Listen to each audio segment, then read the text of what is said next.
حدیث بھی بخاری اور مسلم کی متفق علیہ حدیث ہے، مشکات میں 1956۔ آپ صلی اللہ علیہ وآلہ وسلم نے فرمایا جب رمضان المبارک کا مہینہ آتا ہے تو آسمان کے دروازے کھول دیے جاتے ہیں۔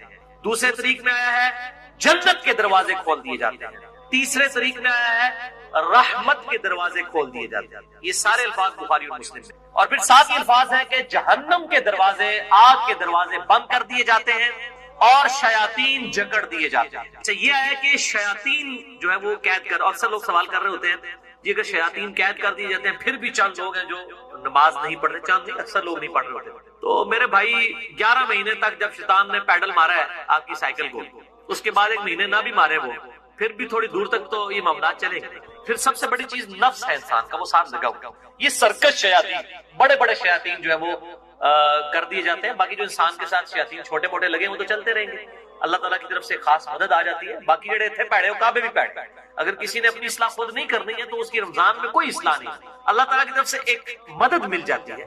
اصل جو مسئلہ ہے وہ نفس کا ہے کہ انسان خود فیصلہ کرے کہ میں نے اللہ کے لیے کچھ کرنا ہے، تب فائدہ ہوگا۔ تیسری حدیث جامع ترمذی، سنن ابن ماجہ میں ہے اور صحیح سند کے ساتھ مسند احمد میں ہے، اور مشکات میں آپ کو 1960 کے فٹ نوٹ پہ اور 1961 میں مل جائے گی۔ آپ صلی اللہ علیہ وآلہ وسلم نے فرمایا رمضان میں آسمان کے دروازے کھول دیے جاتے ہیں، آگ کے دروازے بند کر دیے جاتے ہیں، تمام سرکش شیاطین جکڑ دیے جائے۔ اس میں الفاظ آگے سرکش، بخاری مسلم میں سرکش نہیں تھا، اس سے پتا چلا کہ خاص شیاطین جو بڑے ہیں وہ جکڑے جاتے ہیں۔ اور ہر رات ایک منادی ندا کرتا ہے اللہ کی طرف سے، اے خیر کے طالب ہمت کر اور آگے بڑھ نیکیاں کرنے کے لیے، اور اے شر کے طالب رک اب تو باز آ جائے اس مبارک مہینے میں۔ اور اللہ کی طرف سے ہر رات میں لوگوں کو جہنم سے آزاد کیا جاتا ہے۔ وہ جو روایت ہے وہ جعلی ہے کہ جی وہ پہلا اشرہ جو ہے وہ رحمت کا ہے، دوسرا جو ہے وہ مغفرت کا ہے، تیسرا دوزخ سے رہائی کا ہے، یہ تو ہر رات رہائی ہو رہی ہے۔ میں اس حدیث کو بھی بتا دوں گا بعد میں شعب الایمان کے حوالے سے۔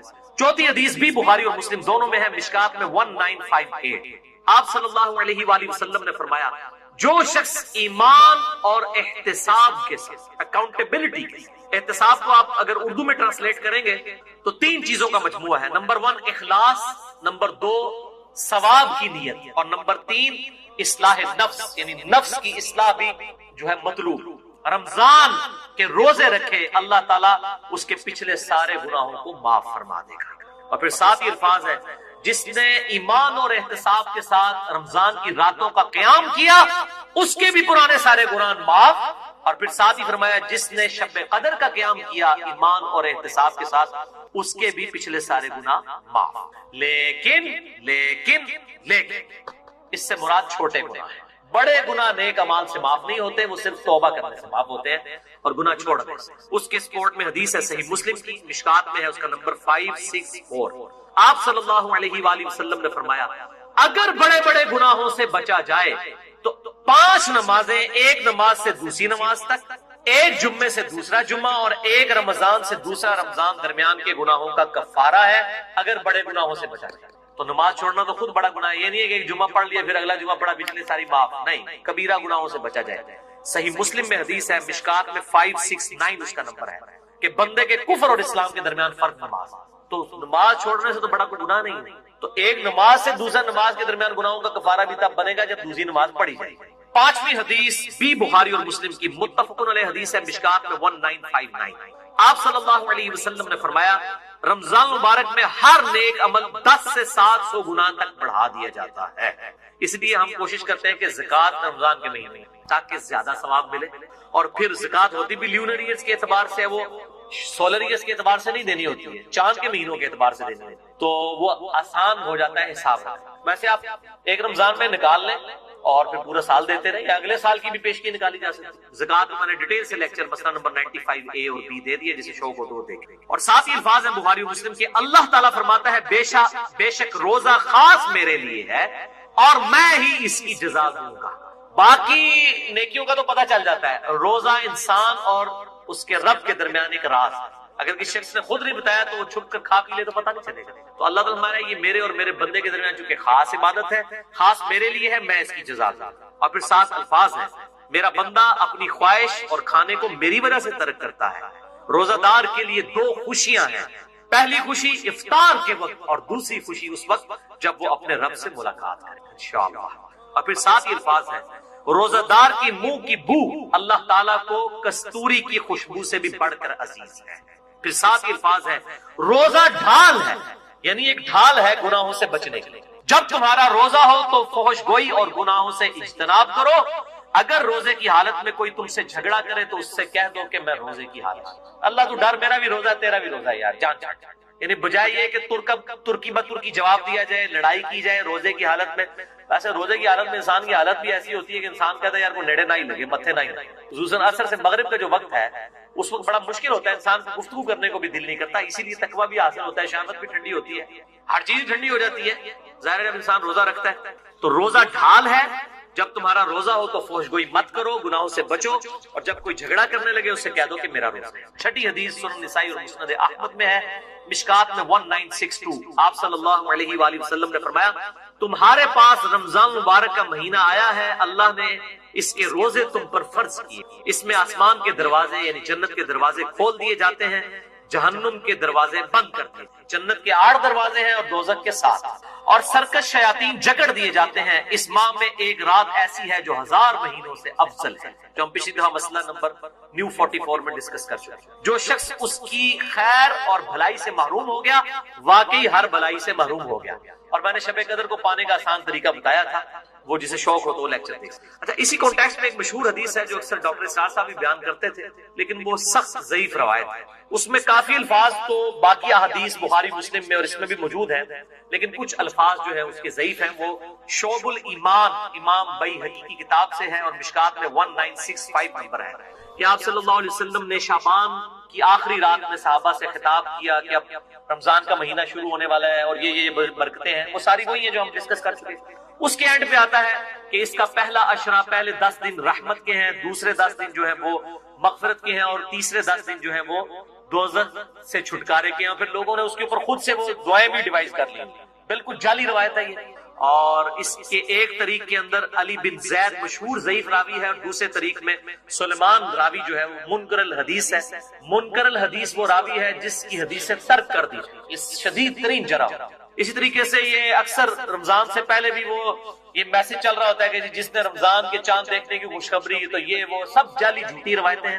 اور اس طرح کی روایتیں بالکل آگے بیان نہ کیا کریں، ان کی کوئی اصل نہیں. اللہ سے ڈر جائے. مسئلہ نمبر 36 ہے میرا ضعیف الاسناد اور من گھڑت احادیث کے فتنے کا تحقیق کی جائے.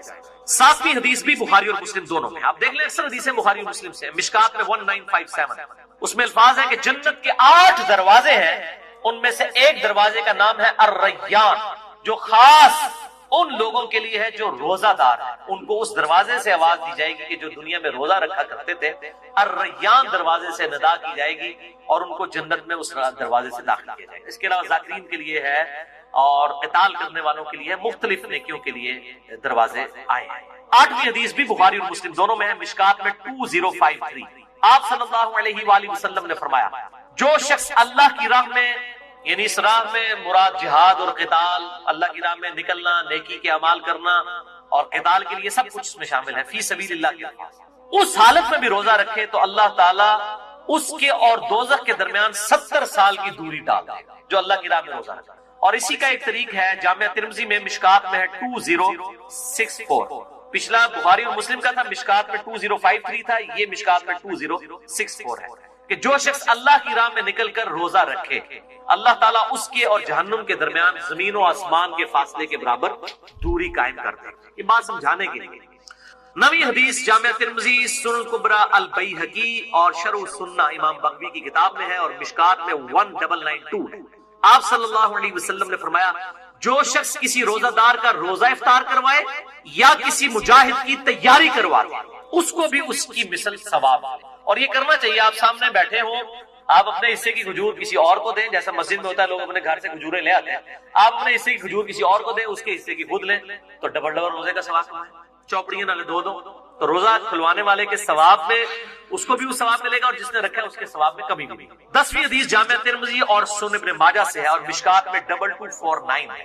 آپ صلی اللہ علیہ وآلہ وسلم نے فرمایا 3 آدمیوں کی دعا ضرور قبول ہوتی ہے. نمبر 1 روزہ دار جب افطار کے وقت دعا کرتا ہے.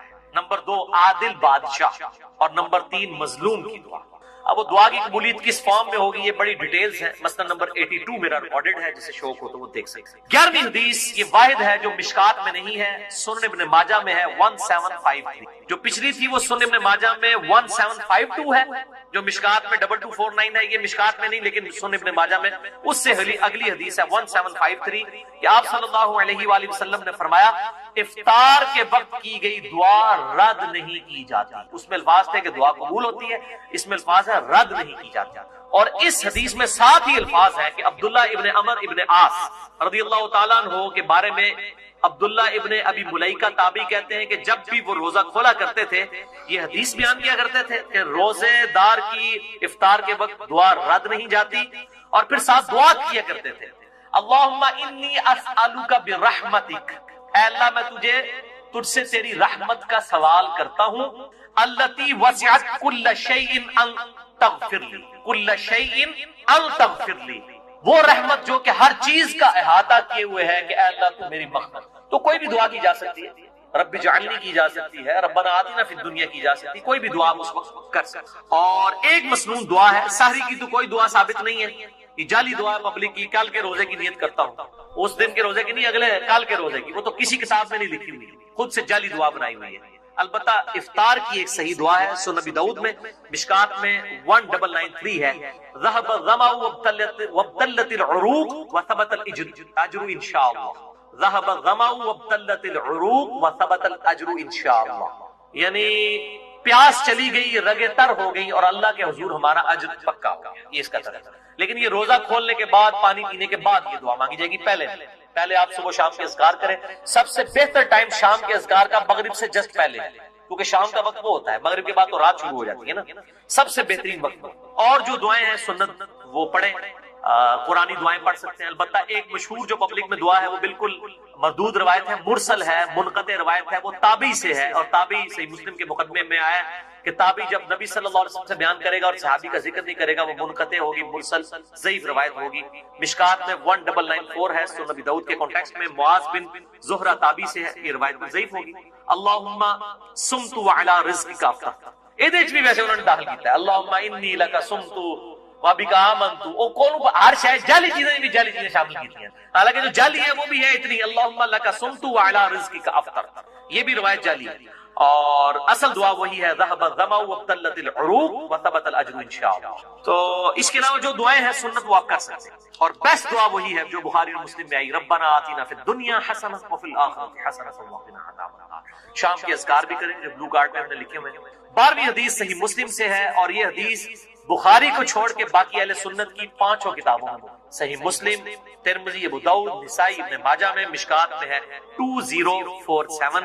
اور یہ چونکہ رمضان سے کمپلیمنٹری ٹاپک ہے اس لیے میں حدیث بیان کر رہا ہوں کہ آپ صلی اللہ علیہ وآلہ وسلم نے فرمایا جس نے رمضان کے روزے رکھے اس کے بعد اس نے شوال کے 6 روزے رکھ لیے، وہ گویا اس طرح ہے کہ اس نے پورے سال کے روزے ہی رکھے، ہمیشہ کے روزے۔ اور اس میں کوئی ضروری نہیں ہے کہ آپ نے ایک روزہ فوراً رکھنا ہے، بعد میں سکیٹرڈ فارم میں رکھ لیں، یا فوراً ہی 6 روزے رکھنے ہیں، پورے شوال میں جس وقت آپ کا دل کرے آپ شوال کے مہینہ ختم ہونے سے پہلے وہ روزے رکھیں، 6 کی گنتی پوری کریں۔ بہتر یہ ساتھ ہی رکھ لیں کیونکہ ایک روٹین بنی ہوتی ہے، عید کے فوراً بعد شروع کریں تو رکھنے بھی آسان ہو جاتے ہیں، گیپ آ جائے پھر مسئلہ بن جائے، لیکن رکھ کوئی اس میں ایشو نہیں۔ اور پرانے جو فقہ حنفی کے بزرگ تھے وہ تو ان کو بدعت کہا کرتے تھے اور ان روزوں کو نہیں مانتے تھے، آج کے فقہ حنفی کے لوگ بھی ان روزوں کو مانتے ہیں، اور انہوں نے یہ اپنے بزرگوں کا مسئلہ چھوڑ دیا ہے۔ تو ہم کہتے ہیں باقی مسئلوں میں بھی جو آپ کے بزرگ غلط ہیں اس سے بھی آپ بیک فوٹ پہ جائیں۔ اور میں جب حنفی تھا، بریلوی تھا، اس وقت بھی میں یہ 6 روزے، میں تو الحمدللہ اپنی بالکل ینگ ایج سے 1994 FSC لیول سے ابھی تک میں مسلسل یہ روزے رکھتا چلا رہا ہوں۔ یہ میں کوئی مشہوری کے لیے بتا رہا ہوں کہ اس وقت بھی مطلب یہ چیز اسٹیبلش یہ سب کے ہاں ہے، لیکن بعض جو غالی قسم کے حنفی ہیں جس طرح مفتی ضرب علی ہے، اس نے تو باقاعدہ اس کے خلاف کتاب پوری لکھ دی ہے۔ اس نے کہا میرا بابا صحیح ہے، یہ 6 کتاب 5 کتابیں غلط کہہ رہی ہیں۔ وہ کہہ رہا ہے میں اس روایت کو نہیں مانتا جو ہمارے بزرگوں کے خلاف۔ اس نے شوال کے 6 روزوں کے خلاف کتاب لکھی، وہ جو ہر ایک جو عالم دین کے اوپر کامنٹس دیتا ہے، مفتی ضرب علی کراچی کا۔ تو میں اس لیے بتا رہا ہوں کہ یہ 5 کتابوں میں ہے، مسلم، ابو داؤد، ترمذی، نسائی، ابن ماجہ، مشکات میں 2047۔ اب میرے بھائیو آخری 5 حدیث ہیں، یہ 12 ہو گئی، اب یہ 17 بھی 2 نسبتیں تھی، 12 اور 5، یہ 5 حدیثیں رمضان مبارک کی روحانیت سے لے رہے ہیں۔ 13ویں حدیث صحیح بخاری سے، مشکات میں 1999۔ آپ صلی اللہ علیہ وسلم نے فرمایا، یہ بڑی سخت الفاظ ہیں اور یہی اصل میں حاصل ہے یہ 5، جو شخص روزے کی حالت میں بھی جھوٹ بولنا اور برے اعمال کرنا نہ چھوڑے تو اللہ تعالیٰ کو اس کے بھوکا اور پیاسا رہنے کی کوئی پرواہ نہیں۔ یعنی وہ سمجھ رہے ہیں میں بھوکا اور پیاسا ہوں، جھوٹ بھی بول رہا ہے، امانت میں خیانت بھی کر رہا ہے، گناہ بھی اسی طریقے سے کر رہا ہے، اور روزہ ٹھنڈا کرنے کے لیے بیہودہ فلمیں بھی دیکھ رہا ہے، اور جناب فجر کی سحری کرنے کے بعد نماز پڑھ کے آ کے جوئے کے اوپر کرکٹ کھیل رہا ہے روزہ ٹھنڈا کرنے سے، تو اللہ تعالیٰ کو کیا پرواہ ہے؟ اللہ تعالیٰ کو تو دھوکہ نہیں دیا جا سکتا۔ 14ویں حدیث سنن دارمی سے ہے، مشکات میں 2014 صحیح سند۔ آپ صلی اللہ علیہ وسلم نے فرمایا، کتنے ہی روزہ دار ایسے ہیں کہ جنہیں اپنے روزے سے بھوک اور پیاس کے علاوہ کچھ نہیں ملتی، کوئی اجر نہیں ملتا، بس بھوکا پیاسے ہی رہتے ہیں، اور کتنے ہی قیام اللیل کرنے والے ایسے ہیں کہ جنہیں سوائے جاگنے کے کچھ نہیں ملتا، وہ انتظار ہی کرتے ہیں رکوع جدو امام جانا جا کے شامل ہوتے ہیں، اور باقی اکثر کو تو پتہ ہی نہیں کہ امام کیا پڑھ رہا ہے، وہ تو یہ اس انتظار میں ہوتے ہیں کہ کب یہ جو ہے نا وہ رکوع میں جائے، تو بیچارے ظاہر ہے کہ وہ اپنی نیند ہی قربان کر کے آ رہے ہوتے ہیں۔ اس سے بہتر ہے کہ گھر اپنے جو وہ نوافل پڑھنے پڑھ کے سو جائیں، بجائے یہ کہ آپ تکلیف میں کھڑے ہوں اور قرآن سن کے آپ کو بار بار یہ خیال آ رہا ہو کہ قدر کس ٹائم جانتا ہے اور سمجھ بھی نہ آ رہا ہو، تو بہتر ہے کہ گھر میں بیٹھ جائیں۔ کتنے ہی قیام کرنے والے ایسے ہیں کہ ان کو جاگنے کے سوا کچھ حاصل نہیں ہوتا، بالکل ایسے ہی۔ 15ویں حدیث بڑی مشہور ہے جامع ترمذی کی، مشکات میں 927۔ آپ صلی اللہ علیہ وآلہ وسلم نے فرمایا، اس شخص کی ناک خاک آلود، یعنی وہ تباہ و برباد ہو جائے، یہ عرب کا محاورہ، جس کے سامنے میرا ذکر ہو اور مجھ پر درود نہ پڑے، اللہم صلی علی محمد وعلی آل محمد، اور ساتھ ہی دوسری بات ارشاد فرمائی، اس شخص کی ناک خاک آلود ہو جائے جس کے پاس رمضان آ کر چلا جائے اور وہ اللہ سے اپنی مغفرت نہ کروا سکے، اتنا بہترین نیکیوں کا موسم آئے اور اپنی مغفرت نہ کروا سکے، برباد ہو جائے ایسا شخص جو رمضان میں اپنی مغفرت نہ کرے۔ اور تیسری چیز فرمائی، اس شخص کی ناک خاک آلود ہو جو اپنے ماں باپ میں سے دونوں یا کسی ایک کو بڑھاپے کی حالت میں پائے اور پھر ان کی خدمت کر کے جنت نہ کما سکے، اس کو بھی برباد ہی ہو جانا چاہیے جس کے پاس اس کے ماں باپ جنت کی شکل میں دونوں یا دونوں میں سے ایک موجود تھا کہ اس کی خدمت کرے۔ اور یہ جو الفاظ ہے نا کہ اس کی ناک خاک آلود ہو، برباد ہو جائے، جو ماں باپ کو کی خدمت کر کے جنت نہ کما سکے، یہ الفاظ صحیح مسلم میں بھی موجود ہے، صرف اتنے الفاظ، یہ حدیث مسلم میں بھی اتنے الفاظ۔ اچھا، اسی حدیث کا ایک مشہور طریق ہے، وہ مشکات میں تو نہیں ہے، المستدرک للحاکم میں ہے صحیح سند کے ساتھ 7256، جس کی امام حاکم نے بھی تصحیح کی ہے، امام ذہبی نے بھی، شیخ البانی نے بھی، اور شیخ زبیر نے بھی، صحیح صاحب نے بھی رحمہ اللہ اجمعین۔ بڑی مشہور حدیث ہے کہ آپ صلی اللہ علیہ وآلہ وسلم ایک دن ممبر پر چڑھے، پہلی سیڑھی پر قدم رکھا تو فرمایا آمین، پھر دوسری پر رکھا فرمایا آمین، پھر تیسری پر رکھا تو فرمایا آمین۔ صحابہ نے پوچھا آج آپ نے ایسا عمل کیا جو اس سے پہلے کبھی نہیں کیا؟ تو آپ صلی اللہ علیہ وآلہ وسلم نے فرمایا کہ جبرائیل علیہ السلام حاضر خدمت ہوئے تھے اور انہوں نے مجھ سے ریکویسٹ کی کہ میں جو دعا کروں اے اللہ کے محبوب صلی اللہ علیہ وآلہ وسلم آپ اس میں مہر ثبت کریں آمین کہہ کے۔ تو جبرائیل نے پہلی دعا کی کہ برباد ہو جائے وہ شخص جس کے سامنے میرا ذکر ہو اور وہ مجھ پر درود نہ پڑے، اللہم صلی علی محمد وعلی آل محمد، تو میں نے کہا آمین، برباد ہو جائے واقعی۔ دوسری بات، اس میں ترتیب ذرا ڈیفرنٹ ہے، دوسری ترتیب جو ہے اس میں دوسرے والی الفاظ ڈیفرنٹ ہے، اس میں الفاظ ہیں دوسرے، برباد ہو جائے وہ شخص کہ جس کو ماں باپ دونوں یا دونوں میں سے کوئی ایک بڑھاپے کی حالت میں ملے اور وہ ان کی خدمت کر کے جنت نہ کما سکے۔ ان تجتنبوا کبائر ما تنہون عنہ، اگر تم ان بڑے بڑے گناہوں سے بچ جاؤ گے جن سے ہم نے تمہیں روکا ہے، نکفر عنکم سیئاتکم، تو باقی سارے گناہ ہم تمہارے ویسے ہی معاف کر دیں گے، محو کر دیں گے، وَنُدْخِلْكُمْ مُدْخَلًا كَرِيمًا، اور ہم تمہیں داخل کریں گے عزت والی جگہ پر، یعنی اللہ نے جو رحمت کا مقام اپنا رکھا ہے جنت، اللہم اجعلنا منہ، آمین، اللہم انا نسألک جنت الفردوس مع النبیین والصدیقین والشہداء والصالحین، آمین۔ تو یہاں پہ بنیادی فلسفہ اللہ نے بیان کر دیا ہے کہ اگر تم بڑے بڑے گناہوں سے بچ جاؤ گے نا، چھوٹوں سے ہم ویسے ہی درگزر کریں، یہ بہت بڑی بات ہے۔ اور یہ ٹاپک جو ہے قرآن حکیم میں 2 مقامات کے اوپر جو ہے وہ اس انداز میں بیان ہوا ہے کہ جس سے پوری ڈاکٹرن کلیئر ہو جائے گی۔ ایک مقام یہ ہے اور ایک پارہ نمبر 27 کے اندر سورۃ النجم کی آیت نمبر ہے 32، وہ آیت بھی میں ساتھ کور کر دیتا ہوں تاکہ آپ کو کراس ریفرنس کے طور پہ یہ پتہ چل جائے۔ الذین یجتنبون کبائر الاثم، وہ لوگ جو کہ بڑے بڑے گناہوں سے بچ جاتے ہیں، والفواحش، اور بے حیائی کے کاموں سے، الا اللمم، سوائے چھوٹی موٹی چیزیں جو ہو جاتی ہیں، یعنی اس کو اللہ نے خود ہی بینیفٹ دے دیا، چھوٹی موٹی چیزوں کو ہم درگزر کر دیں گے۔ یہ الا اللمم چھوٹی موٹی چیز. ان ربک واسع المغفرہ، بے شک تیرا رب وسیع مغفرت والا ہے. ہوا اعلم بکم، وہ تو تمہیں اس وقت سے جانتا ہے، اذ انشأکم من الارض، جب تم زمین سے پیدا ہوئے تھے، پھوٹے تھے. زمین سے، انسان کی جو خوراک ہے وہ زمین سے آتی ہے، اور اسی خوراک کا جوہر ہے جو اللہ تعالیٰ نے مرد و عورت کے تعلق کے ساتھ پیدائش کا ذریعہ بنایا ہے. اس لیے الٹیمیٹلی ہر انسان بھی زمین سے ہی ہوگا. یہ ہے اس کے اندر باریکی.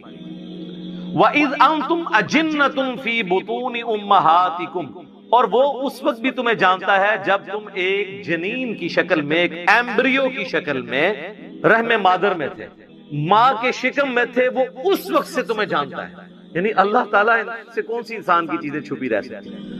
فَلَا تُزَكُّوا أَنفُسَكُمْ، تم مت کہا کرو اپنے آپ کو کہ میں بڑا پرہیزگار اور نیک ہوں. هُوَ أَعْلَمُ بِمَنِ اتَّقَىٰ، وہ خوب جانتا ہے کہ کون کتنا متقی.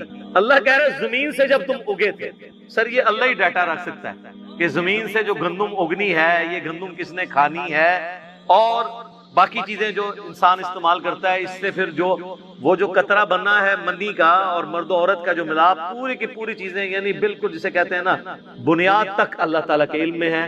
تو اللہ تعالیٰ کو کوئی اپنے نیکوکاری کا احسان نہیں جتا سکتا. اللہ کو پتا ہے کون کتنا نہیں. اس میں بھی آیا الا اللمم، ہم جو باریک چیزیں ہیں نا اس میں نہیں پڑیں گے. اگر موٹی موٹی چیزوں سے بچ لیا، لیکن اب وہ موٹی چیز میں ساتھ بے حیائی کو بھی ذکر کر دیا. یعنی بے حیائی اتنی موٹی تھی کہ اسے موٹی چیز میں سے بھی نکال کے الگ سے بیان کیا. ان تجتنبوا کبائر ما تنہون عنہ نکفر عنکم سیئاتکم وندخلکم مدخلا کریما. بڑے بڑے گناہوں سے بچو گے تو چھوٹے گناہوں سے ہم درگزر کر دیں گے اور تمہیں عزت کے مقام میں داخل کریں گے. یہاں پہ یہ فلسفہ بیان ہوا ہے کہ اللہ تعالیٰ کے لیے جو سینسٹیو ایریا ہے نا وہ بڑے بڑے گناہ ہیں. چھوٹے گناہوں سے وہ درگزر فرما دے گا. یعنی چھوٹے گناہ کی معافی مانگنے کی بھی ضرورت نہیں پڑے گی، وہ خود بخود آٹومیٹکلی نیک اعمال سے معاف ہوتے جائیں گے. یہ مطلب ہے بڑے گناہ تو معافی مانگنے سے اور آئندہ اس گناہ کو نہ کرنے کا پکا عہد کرنے سے معاف ہوں گے، لیکن چھوٹے گناہ نیکیوں سے آٹومیٹکلی دھل جائیں گے. اس کانٹیکسٹ میں ایک آیت ہے جو اس فلسفے کو سپورٹ کرتی ہے، وہ ہے سورہ ہود کی آیت نمبر 114. وَأَقِمِ الصَّلَاةَ طَرَفَيِ النَّهَارِ وَزُلَفًا مِّنَ اللَّيْلِ، اور نماز کو قائم رکھو دن کے دونوں کناروں پر اور رات کے حصوں میں بھی. دن کے دونوں کناروں کے اوپر جو نماز ہے وہ اس کنارے پہ فجر ہے اور دوسرے کنارے پر ظہر اور عصر ہے، اور مغرب اور عشاء چونکہ غروب آفتاب کے بعد ہوتی ہے وہ رات کی نماز. ان نمازوں کو مضبوطی سے پکڑ لو. ان الحسنات یذہبن السیئات، بے شک نیکیاں برائیوں کو مٹا دے. یعنی یہ نماز پڑھنا آٹومیٹکلی گناہوں کو معاف کر دے گا. ذالک ذکریٰ للذاکرین، یہ تو ہے نصیحت ان لوگوں کے لیے جو نصیحت حاصل کرنا چاہیں، یہ ان کے لیے. تو اس آیت کے تحت یہ پتہ چل گیا کہ جو نیک اعمال ہیں وہ گناہوں کو دھونے کا سبب بن جاتے ہیں. یہ جو سورہ ہود کی آیت میں نے پڑھی نا، آیت نمبر 114 114، اس کانٹیکسٹ میں ایک حدیث بھی ہے بخاری اور مسلم دونوں کے اندر، بڑی حیران کن حدیث. مسلم شریف میں ذرا ڈیٹیل سے ہے، بخاری میں کہ ایک صحابی اللہ کے محبوب صلی اللہ علیہ وآلہ وسلم کے پاس حاضر ہوتے ہیں اور کہتے ہیں یا رسول اللہ آج مجھ سے ایک ایسا گناہ ہو گیا ہے، آپ مجھے پاک فرما دیں. آج میں نے مدینہ شریف کے کنارے پر، یعنی شہر سے باہر گاؤں ایریا میں، ایک عورت کو گلے لگا لیا، لیکن میں نے اس کے ساتھ کوئی اور تعلق قائم نہیں کیا، یعنی وہ جو انٹر کورس والا، باقی میں نے اس کے ساتھ اس طرح کا معاملہ کیا. تو اب میرے لیے کوئی معافی؟ تو نبی صلی اللہ علیہ وآلہ وسلم نے خاموشی اختیار کر لی. جب وہ جانے لگا تو نبی الاسلام نے اسے واپس بلایا. اسی وقت نبی الاسلام پہ یہ آیت نازل ہوئی سورہ ہود کی 114. آپ نے یہ آیت تلاوت کی کہ دن کے دونوں سروں پر اور رات کے اوقات میں نماز کو قائم رکھو، بے شک نیکیاں گناہوں کو مٹا دیتی ہیں، محو کر دیتی ہیں.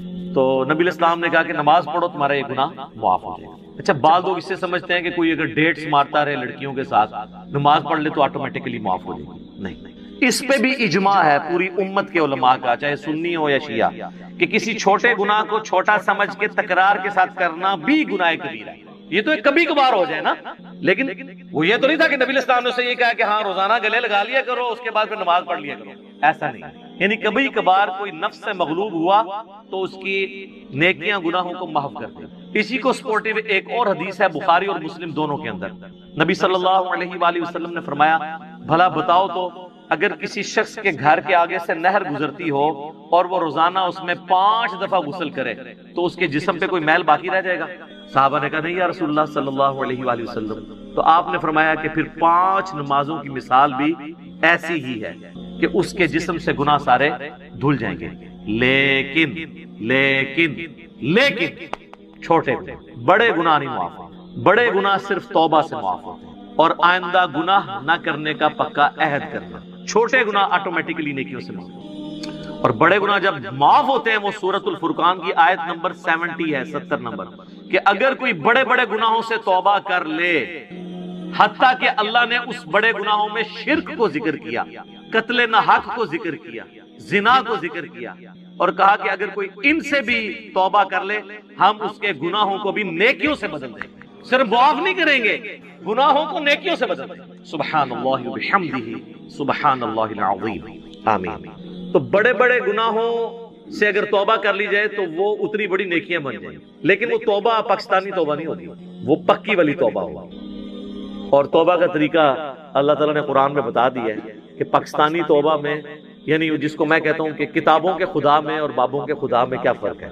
سورۃ النحل کی آیت نمبر ہے 119، اس میں اللہ تعالیٰ نے اپنا کنسپٹ بتا دیا توبہ کا۔ ثم ان ربک للذین عملوا السوء بجہالۃ، اس کے بعد تمہارا رب ان لوگوں کے حق میں جو جہالت میں گناہ کر بیٹھے، ثم تابوا من بعد ذلک، اور پھر گناہ کے بعد فوراً توبہ کر لیں، وَأَصْلَحُوا، اور اپنی اصلاح کر لیں، یعنی بندے کے پتر بن جائیں، جو ہوا اس کے بعد پھر وہ ٹھیک بھی کریں اپنے آپ کو۔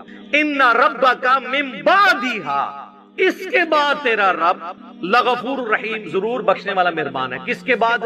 جو توبہ کرے، رجوع لائے اللہ کی طرف اور اپنے آپ کو سدھار لے، پھر میں اس کو معاف کروں۔ خالی استغفار کی تسبیح پھیرنے سے معافی نہیں ہوگی۔ یہ ہے کنسپٹ قرآن کا۔ یہ پیرلل میں دو چیزیں نہیں چل سکتی، اللہ کے ساتھ بغاوت بھی اور خالی استغفار کی تسبیح پڑھنا۔ تو یہ کنسپٹ اللہ تعالیٰ نے توبہ کے حوالے سے کلیئر کر دیا۔ اب آ جائیں اس طرف جو میں نے کہا کہ کبیرہ کبیرہ گناہوں سے اگر بچ جائیں تو چھوٹے معاف ہو جائیں گے۔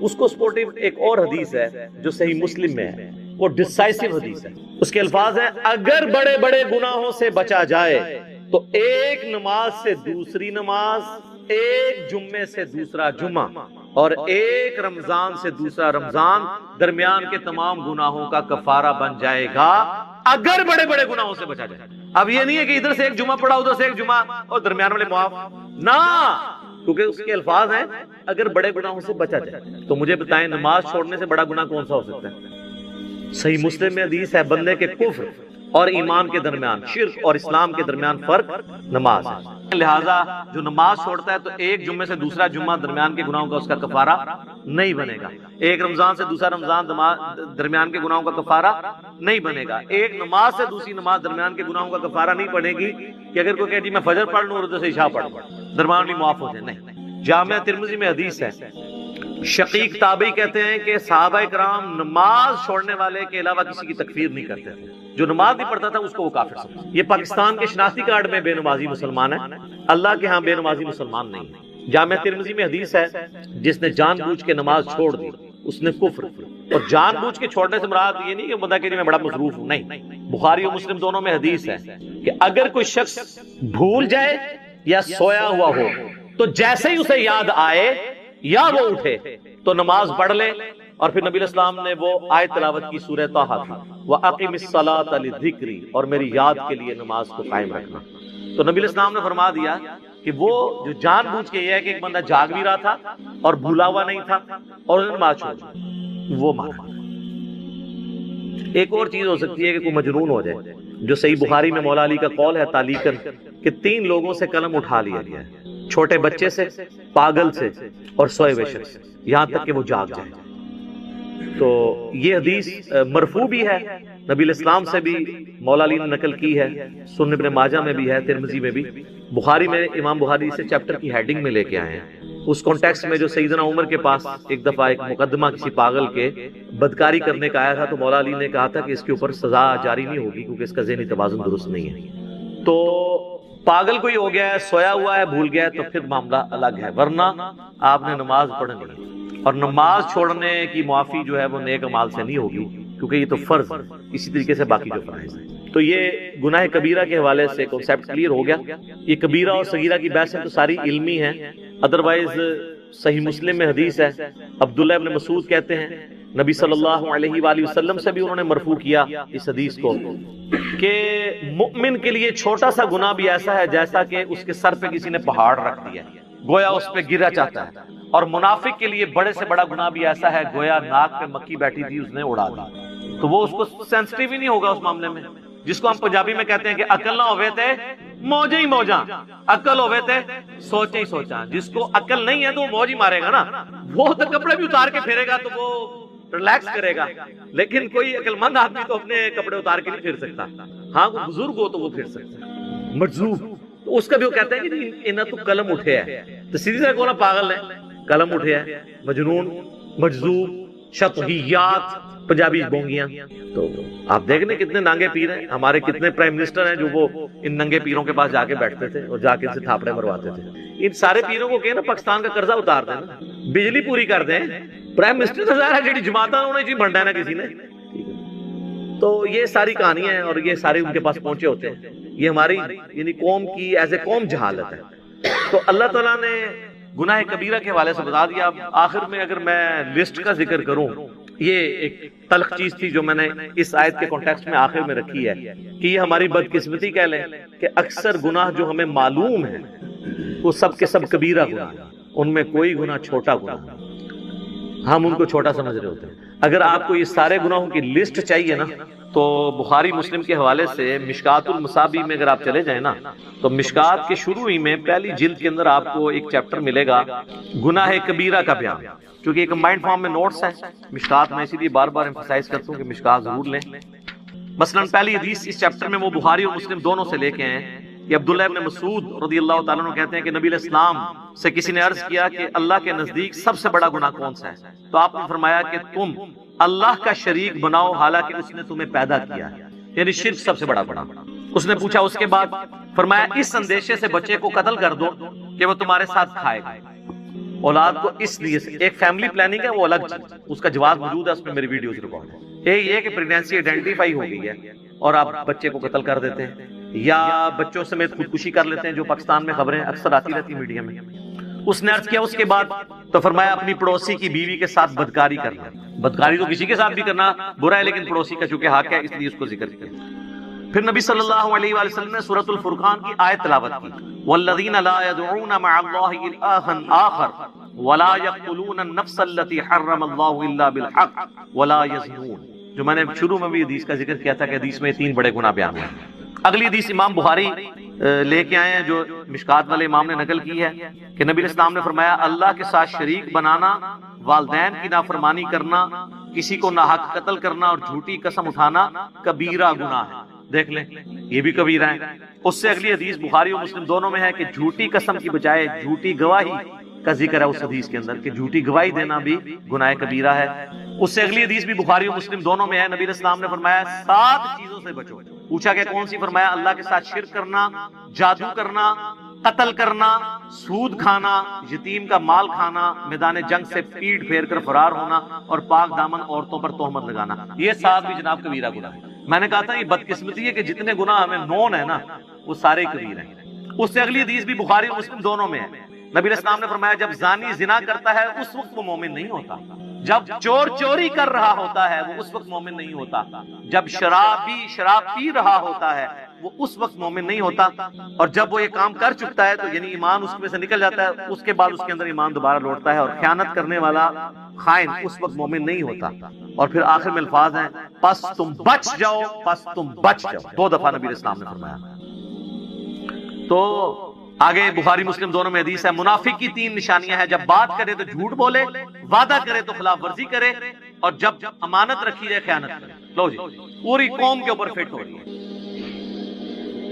اور مسلم میں تو آگے الفاظ ہیں اگرچہ وہ روزہ رکھے نماز پڑھے اور مسلمان ہونے کا دعویٰ بھی کرے تب بھی وہ منافق ہے.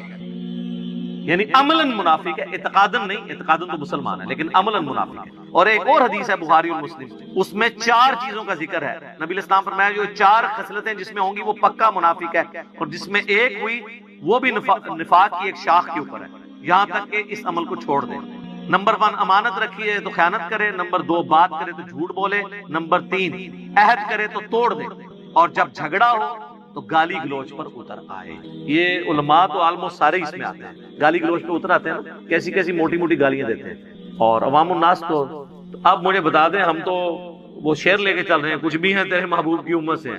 یہاں تو معاملہ ہی کہاں سے کہاں پہنچ گئے. صحیح مسلم میں حدیث ہے، نبی علیہ السلام ایک اناج کے ڈھیر کے پاس سے گزرے، آپ نے اپنی مبارک انگلیاں اس میں داخل کی تو وہ گیلی تھی. آپ فرمایا یہ کیا؟ کہ رسول اللہ رات کو بارش ہو گئی تھی تو اناج گیلی ہوگی. آپ نے فرمایا تم نے گیلی اناج اوپر کیوں نہیں کی؟ تاکہ لوگ اس کے عیب کے اوپر مطلع ہوتے، اس کے بعد کسی کی مرضی کہ وہ خرید کے لے جائے گھر جا کے کچھ کر لے. لیکن تم نے اس طرح کیوں کیا کہ اوپر خشک رکھی اور اندر گیلی؟ اور پھر آپ نے فرمایا جس نے ملاوٹ کی وہ ہم میں سے نہیں. یہ وہاں پہ آپ نے فرمایا تھا. یہ پوری حدیث مسلم شریف میں یوں ہے، جو آخری حصہ پکڑا ہوا ہے جس نے ملاوٹ کی وہ ہم میں سے نہیں. اور وہ ملاوٹ سے سمجھ رہے ہوتے ہیں صرف دودھ میں ملاوٹ کرنا ملاوٹ ہے. ملاوٹ یہ ہے کہ آپ غرر کریں، عربی میں غرر کہتے ہیں دھوکے کو. کوئی بھی دھوکا کسی فارم کے اندر، کسی کاروبار کے اندر، وہ اس کو حرام کر دیں. جیسے ہی دھوکا آئے گا، چاہے وہ پلاٹس کی فائل کی شکل میں آئے اس کو حرام کر دیں، چاہے بیچنے والی چیز کی شکل میں آئے اس کو حرام کر دیں. یعنی آپ مال دکھائیں کچھ اور جب ڈال کے دینے لگے کچھ اور ڈال دیں تو آپ نے دھوکا کر دیا، غرر کر دیا. تو غرر جب بھی آئے گا تو وہ پورے کے پورے مال کو آپ کے کمائی کو حرام کر دے. بولے اعوذ باللہ تعالی. اللہ تعالی ہمیں اس فتنے سے بچا کے رکھے، اپنے ایمان کے اندر رکھے، گناہ کبیرہ سے بچنے کی توفیق عطا فرمائے، اور کمٹمنٹ کے ساتھ اپنے محبوب صلی اللہ علیہ وآلہ وسلم کی سچی اتباع کرنے کی توفیق عطا فرمائے. آمین. تو یہ میں نے اس لیے گناہ کبیرہ کے حوالے سے تفصیلی گفتگو کی. اکثر لوگ پوچھتے ہیں توبہ کا طریقہ کیا ہے، کون کون سے بڑے بڑے گناہ ہیں، اور چھوٹے گناہوں کے بارے میں کیا ہے.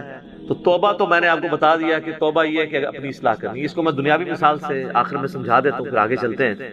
مجھے بتائیں جس شخص کی زندگی میں ایک دفعہ، بالکل پہلی دفعہ کسی گرم استری سے ہاتھ جل جائے، دوسری دفعہ وہ ٹھنڈی کو بھی لگاتے ہوئے ڈرے گا نا کہ ہو سکتا ہے تھوڑی دیر پہلے کوئی استری نہ کر گیا ہوگا. اس لیول کا ڈر جب آپ کا کسی گناہ کے بارے میں آئے گا نا دوبارہ کرتے ہوئے، تو آپ سمجھ لیں آپ نے توبۃ نصوحا کر لی. یا ایھا الذین آمنوا توبوا الی اللہ توبۃ نصوحا. ایسی توبہ کرو جو آگے کو نصیحت ہو. اور اگر ایسا نہیں ہے تو بس پھر ٹھیک ہے، ایک خیال ہے اس کو آپ کے ویژول تھنکنگز کو لے کے آپ چلیں، اور کبھی آپ شیطان کے اوپر ڈال دیں. میں تو یہ چیلنج کرتا ہوں بار بار کہ اگر گورنمنٹ آف پاکستان یہ اناؤنسمنٹ کرے کہ جو شخص فجر کی نماز اپنے محلے کی مسجد کی پہلی صف میں ادا کرے تو فی فجر 1,00,000 روپیہ، دوسری صف والے کو 50,000، تیسری والے کو 25,000. تو دنیا کے سارے شیاطین مل کے دنیا کے سب سے بڑے بے نمازی کی بھی فجر نہیں چھڑوا